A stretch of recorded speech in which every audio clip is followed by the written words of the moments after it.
لە گەڕێکێکی باکووری بەیروت لە بورج حەموود کە ئاڵای ئەرمەنستان شەقامەکان دەڕازێنێتەوە تووڕەیەکی بەرفراوان باڵی کێشاوە بەسەر دانیشتوانی ئەو قەزایەدا کە زۆرینەیان ئەرمەنیەکان و لە نزیکەوە بە دوواداچوونیان بۆ پێشاتەکانی ناگۆڕن و قەرەباخ کردووە هەندێکیشان دوای مین گەڕی توندوتیژەکانیان بە جینۆساید ناودێر کردووە. هاوشێوەی لوبنان کە یەکێکە لە گەورەترین کۆمەڵگە ئەرمەنیەکانی جیهان ڕەوەندی ئەرمەنی لە وڵاتانی فەڕەنسا و ئەمریکا ناڕەزایەتیان دەربڕیوە بۆ ئەوەی سەرنجی خەڵک بۆ دوایمین هێرشی ئازەربایجان لا ناغورنو قرباخ رابكيشن.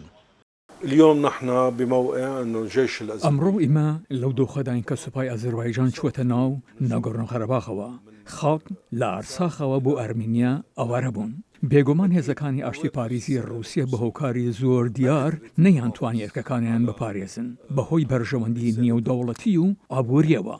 لەلایەکی دیکەشەوە حکوومەتی ئەرمینیا هەڵویستی خۆی گۆڕیوە و لە دۆخێکی دوودڵیدایە چاوەڕوانی ڕۆژاوا و ئەمریکا دەکات.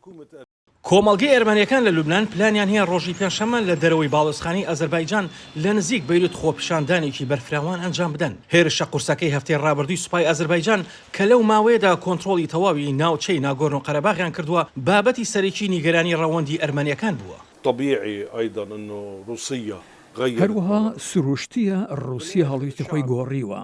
دوجار خەڵکی ئاتساخ ئەمڕۆ ڕوبەڕووی جنسادێکی نوێ بوونەتەوە. ئێمە بە یەکەم جنسادی سەدەی 21 ناودێری دەکەین. یەکەم جار لەسەر دەستی عوسمانیەکان یەکەم جنساد کراین لە ساڵی 1950دا. یەکەم جنسادی سەدەی 20 بوو و ئەمڕۆژ یەکەم جنساد لە سەدەی 21دا ڕوودەدات و وڵاتانی جیهان بێدەنگن بە تایبەتی ئەو وڵاتانەی باس لە مەفاکانی مرۆڤ و دیموکراسی دەکەن.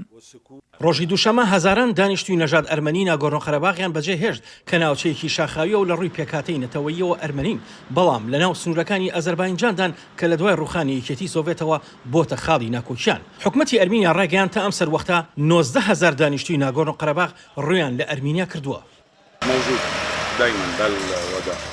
تووڕەی هەمیشە لەم جۆرە بارودۆخاندا ئامادەیە لەگەڵەوەشدا ئێمە لە سای 1950ەوە وەک ئەرمەنی ڕاهاتوین لەسەر ئەم دۆخە چەند جار ئاوارە بووین لە تورکیا لە سووریا لە سووریاوە بۆ لوبنان. من لەو باوەڕەدام ئێمە بە کۆچکردن ڕاهاتوین. ئەمە دوهەمین کۆچی ئەرمەنیەکانە.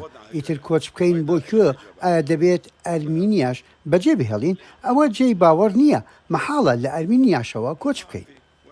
قەرەباغ کە ئەرمەنیەکان بە ئارساخ ناوی دەبن ژمارەی دانیشتوانەکەی نزیکەی 120,000 کەسە و زۆر کەس ترسی ئەویان هەیە کە ئەوانەی بڕیار دەدەن لەژێر دەسەڵاتی ئازەربایجاندا بمێننەوە لە ساڵانی داهاتوودا لە ناو دانیشتوانی ئەو وڵاتەدا بتوێنەوە کە زۆرینیان موسڵمانن. زۆربەی ئەرمەنیەکانی لوبنان نەوەی ڕزگاربووی کۆمەڵکوژەکەی ساڵی 1950 کە لەلایەن دەسەڵاتی تورکە عوسمانیەکانەوە ئەنجامدرا. ئاسۆ جەبار، دەنگی ئەمریکا.